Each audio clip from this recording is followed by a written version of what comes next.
Good morning. The Committee on Parole is reconvening. We are at Concordia Parish Correctional Center. It's 10:13 in the morning on Monday, August 18, 2025. And we have Mr. Ronald Matthews before us. Mr. Matthews, good morning. Good morning. Do you have anybody in the room with you? Uh, yes, There. ma'am. Good morning. Would you introduce yourself, ma'am? Hey, good morning. Melanie Book. I work with Concordia Parish Correctional Facility. I'm the DOC transition specialist here. Okay, good. Well, thanks for being there today and helping us out. We appreciate it. Yes, ma'am. We sent in a report. We've only had Mr. Matthews for about 30 days. He got here in July, so we wasn't able to report much. Okay. Well, we appreciate any information is helpful. Thank you. Mr. Matthews, what's your DOC number? That would be 608054. Right, yes, sir. Let me acknowledge we have some folks who are here. I think you can see them on Zoom. I believe they're all together. Ronia Matthews and Claudette Matthews, both who want to speak on your behalf.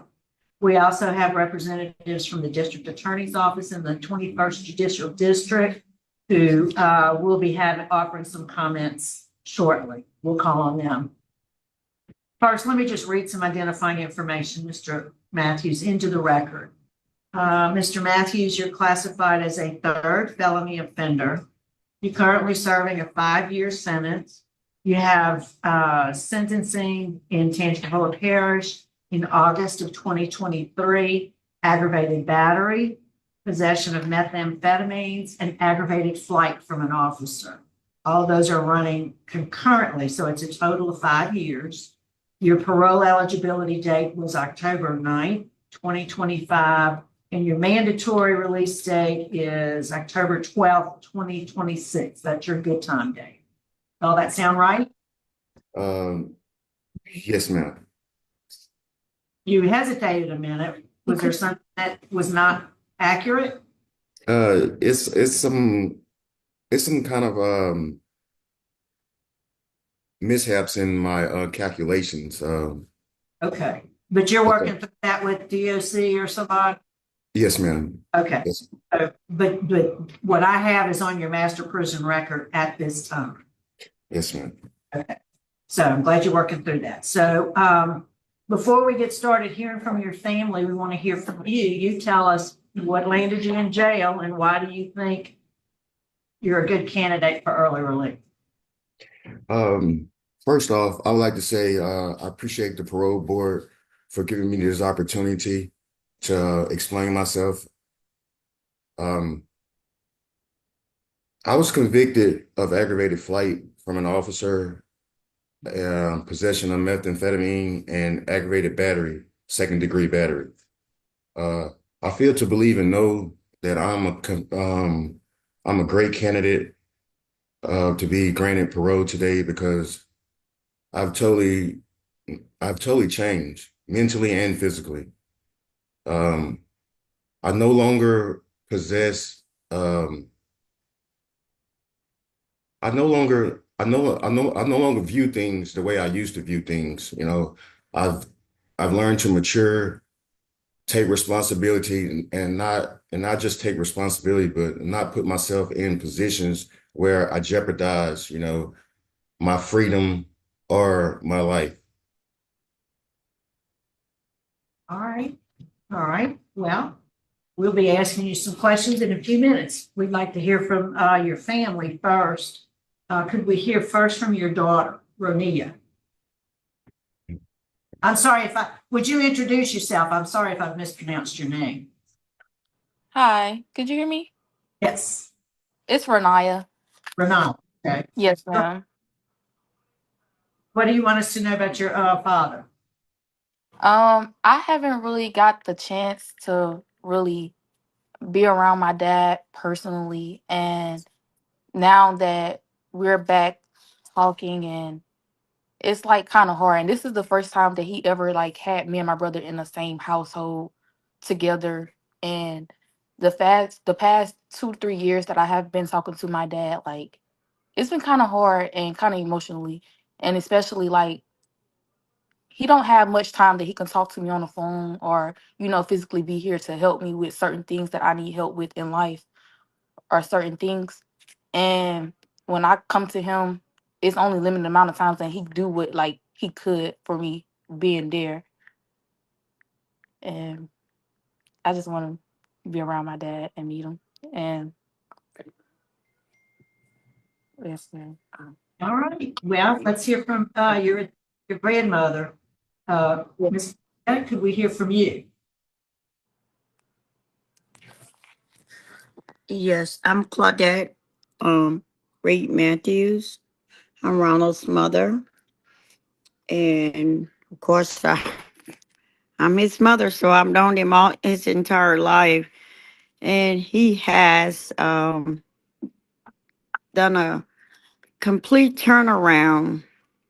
We're got him to where he is today. He has finally completed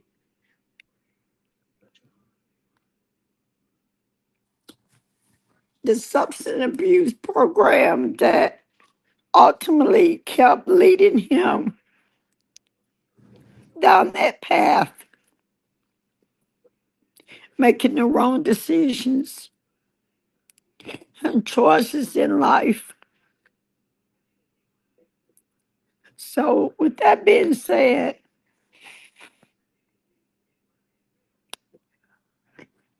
he's completed something that seemed impossible, but it was possible.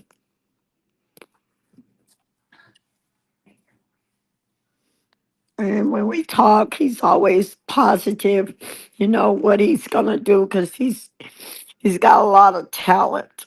Um, and what he's already got a composition notebook. I think he told me he's compiled about 3 composition notebooks, compiled what, you know, his goals, what he's putting into, was going to put into action. And it was like he no longer desire, like he told me, he's just having his 2 children around in the same household now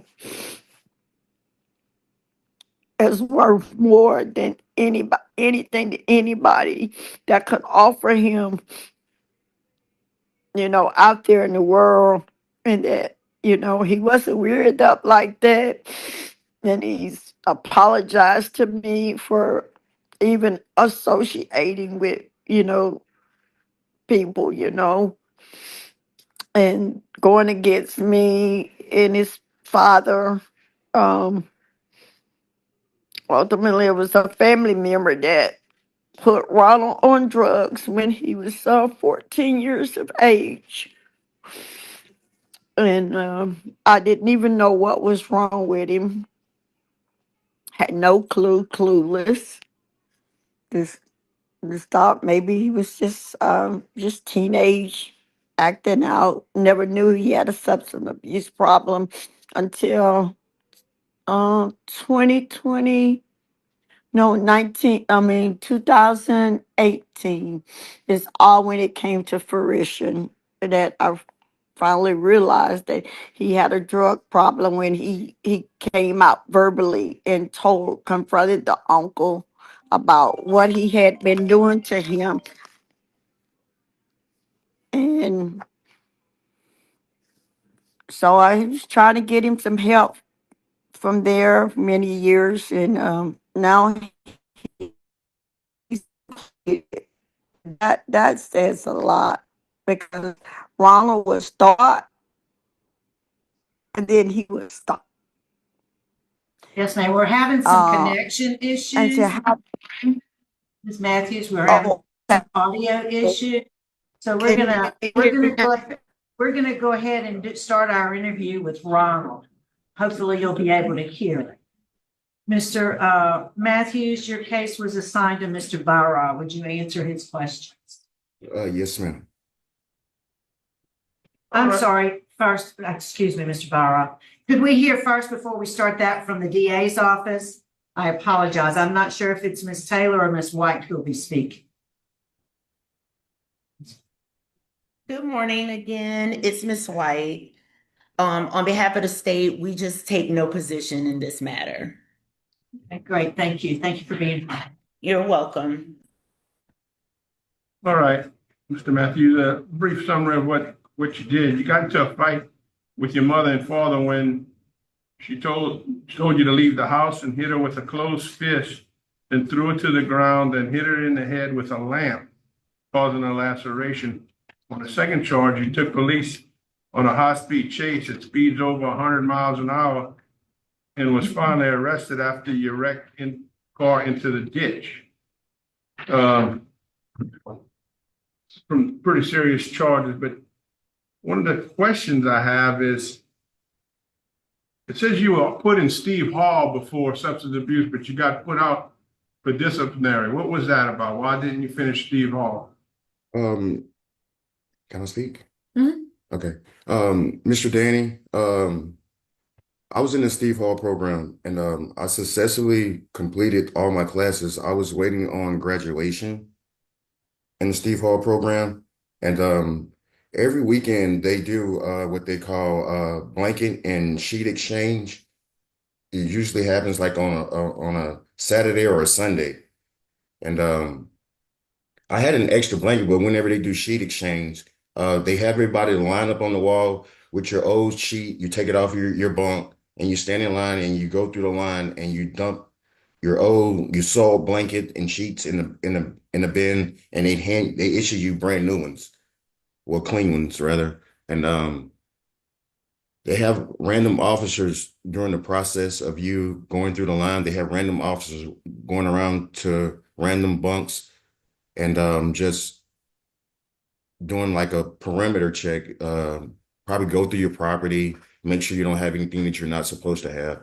And on that particular day, I just so happened to be one of the candidates that were selected. So they went through my locker and I had an extra blanket in my locker and I got rolled up for it. And they tried to put me on lockdown behind the blanket. I went to lockdown whenever the officer came. Well, the disciplinary officer came to me. He asked me how did I want to plead to the write-up.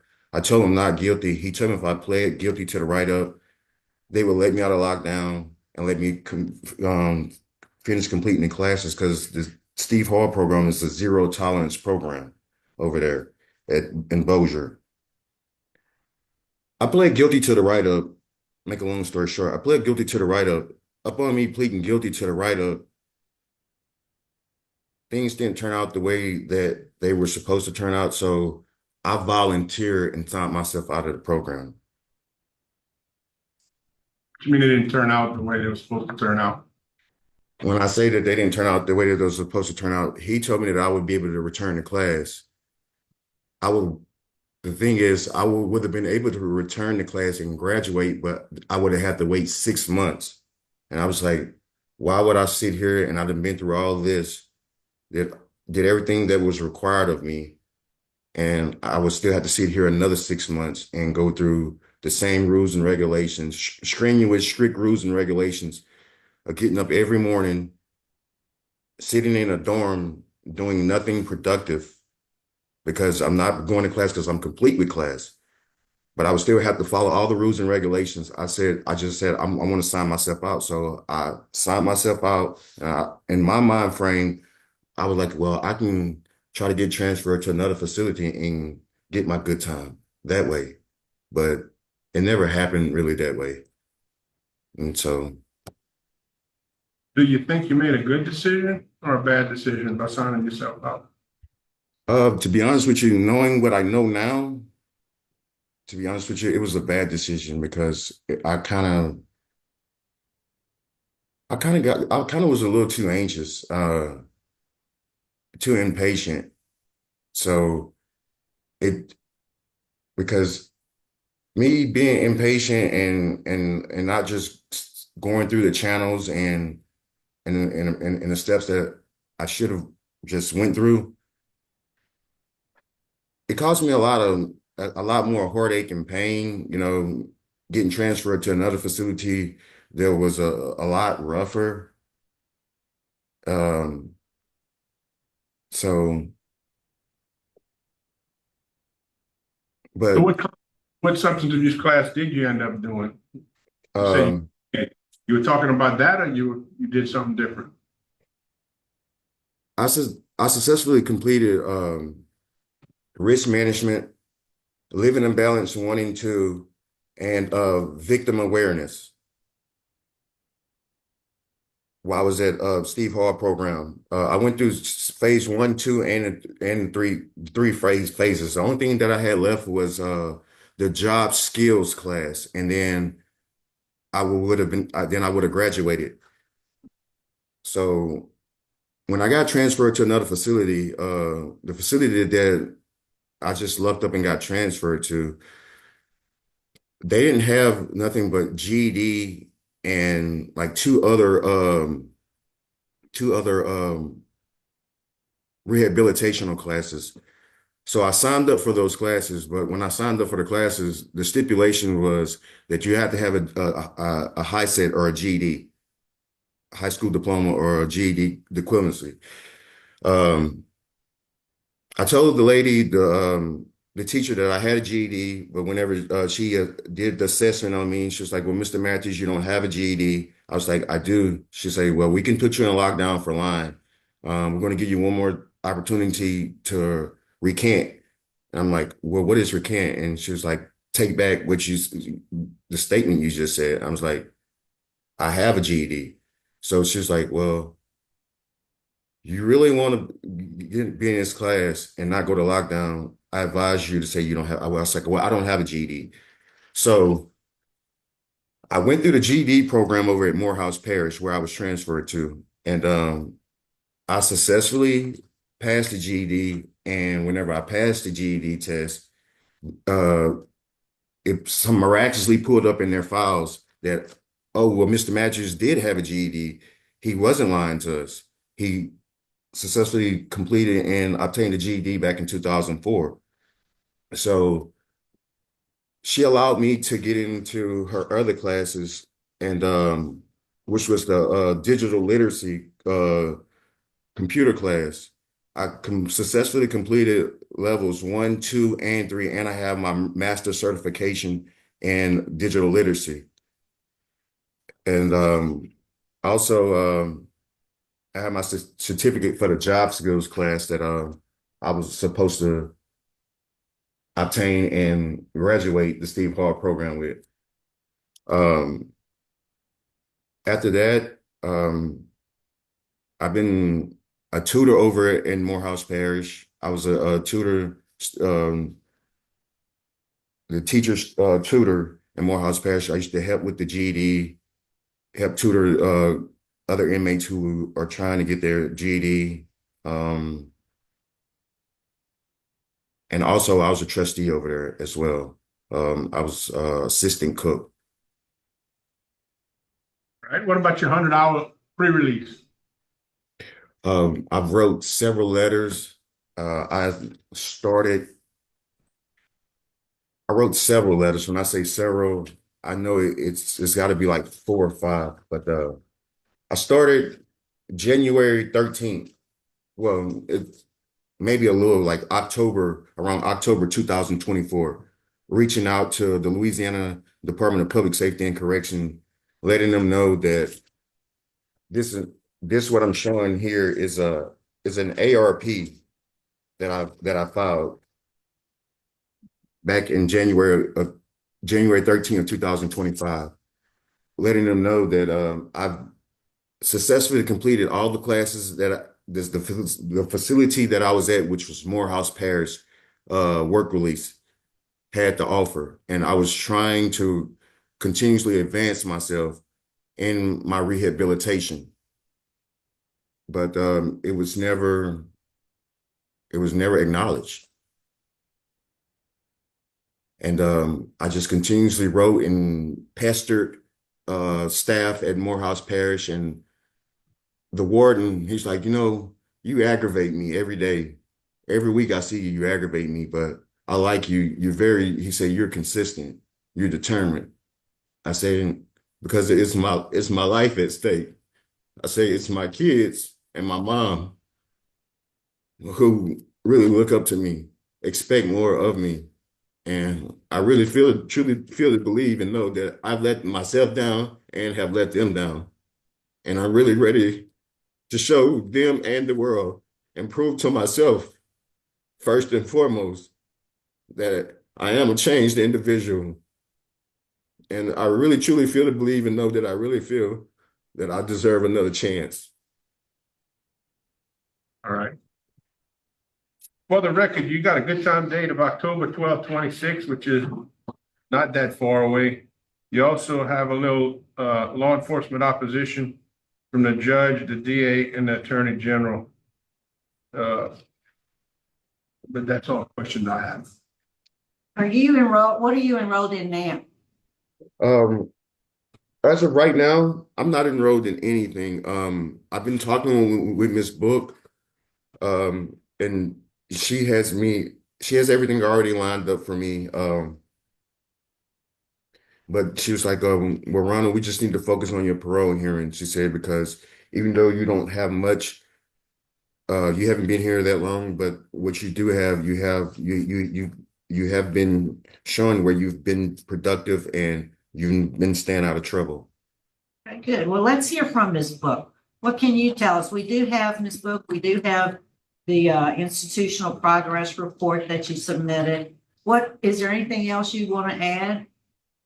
Yes, ma'am. He's actually in our faith-based dorm. We have a Muslim dorm, and he participates in that. He actually just got here in July. We had already started we do a quarter system. So our next quarter system for classes will be October. And we're looking at him to put him in classes if he's still here then. Do you have the 100-hour class? No, ma'am. We don't have reentry. Okay. All right. Any other questions? Yeah, I do. You did a very good interview, as far as like what you'd like to do with your life still, really. But your past is riddled with domestic abuse battery and violation of protective orders. Go back to even 2007, it starts, and 12 violation of protective order, domestic abuse battery. And then it said here that you had 5 counts of violation of protective orders. 2019 domestic violence battery. Then in 2018, it says that you held your family hostage at gunpoint, and a SWAT team had to come and rescue them, and you were brought to North Oaks Hospital. Another domestic violence situation. And then, you keep getting out, because in 2021, then we have the situation where your mother gets hurt and it's aggravated battery there. Do you think yourself that you have a very violent past? Concern Mrs. Carolyn, is that your name? Yes, that's fine. I apologize. Thank you so much. Miss Carolyn, what you just what am I trying to say? Some of what you have in front of you, and my mother, she can speak on it because she's the person who it's pertaining to. Me and my dad was okay. Well, let's start with what I was convicted of first and foremost. That aggravated battery. But before I explain myself, Miss Carolyn, I want to inform you and the other people that are sitting, the other members that are sitting on the panel this morning, that I take full responsibility first and foremost, because in order to solve a problem, you first have to admit that there is a problem and take initiative.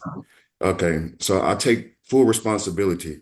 But far as this charge, this aggravated battery charge pertaining to my mom getting hurt, I never hit my mom. I never hit my mom. I never hit my mom. Me and my dad were in we were in a verbal altercation, and my mom was trying to intervene between me and my dad. Something that I should have been doing from the go was arguing with my parent, my father. I was arguing with my father, and my mom tried to intervene. And upon her trying to intervene, my dad was trying to swing at me. I ducked, and he hit my mom and knocked my mom on the floor. And they charged me with the crime, and I was convicted of the crime.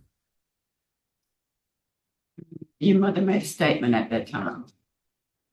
Ma'am, Mother made a statement at that time about what okay. happened. And And I I'm do full. understand it.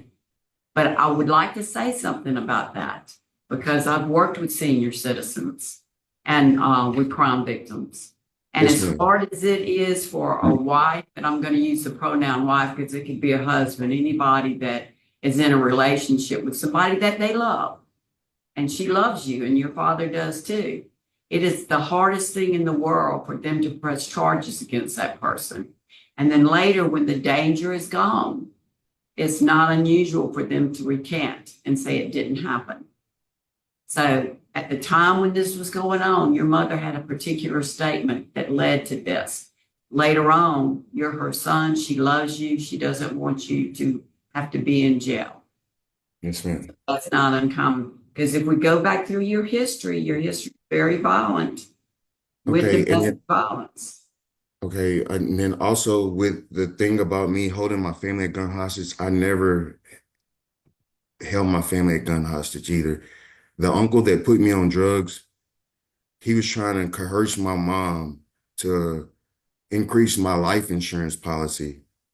I mean, he's now doing life in Angola State Penitentiary for some heinous crimes that he has committed in the past.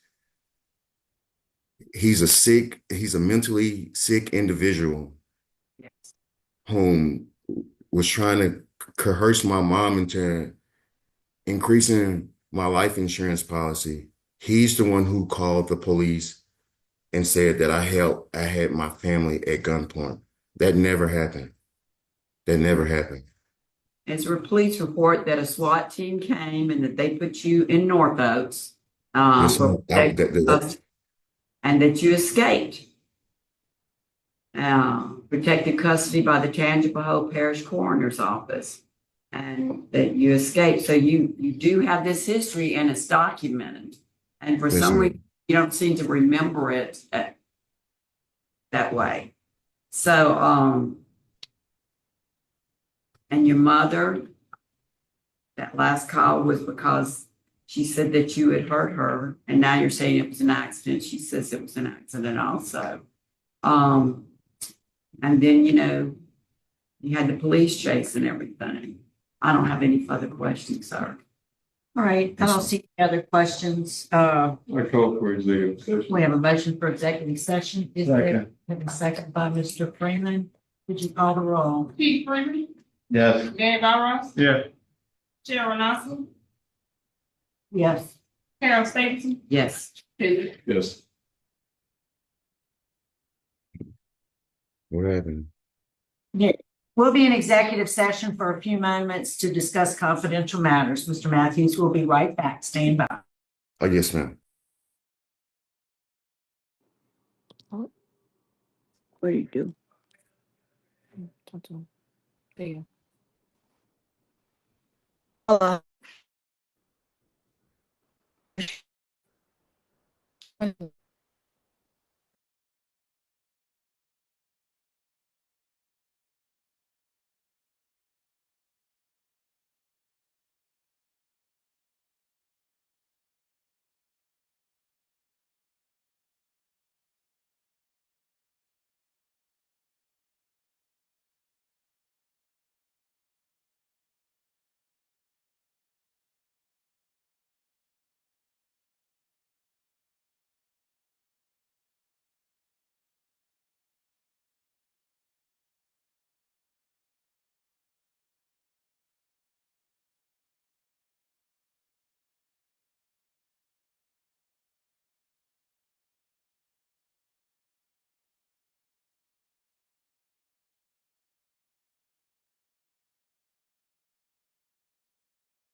All right, I'll move to, return to regular session. I say, We have a second by Mr. Tillis. Without objection, we're back in regular session. It's 10:43.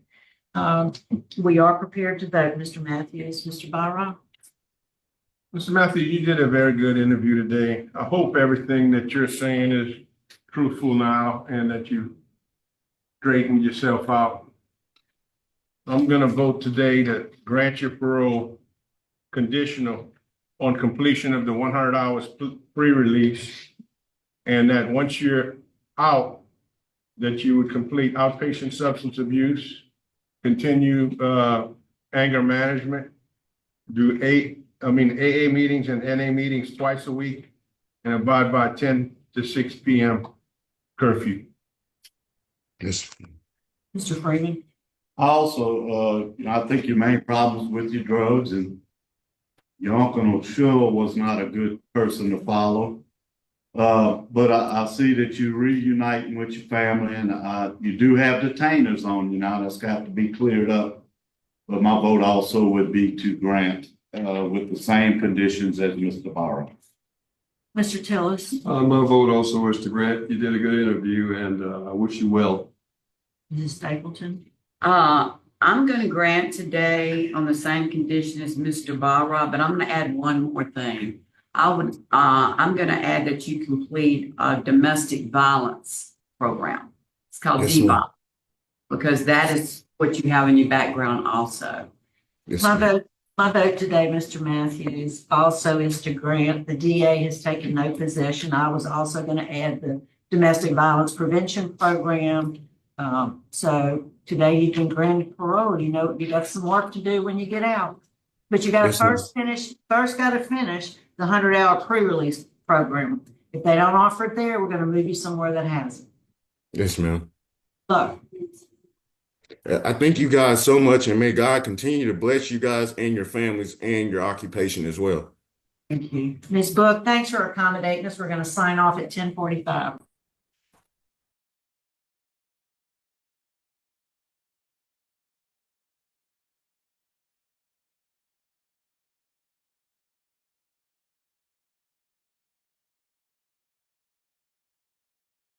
Can you hear us? Take a picture. Take a picture.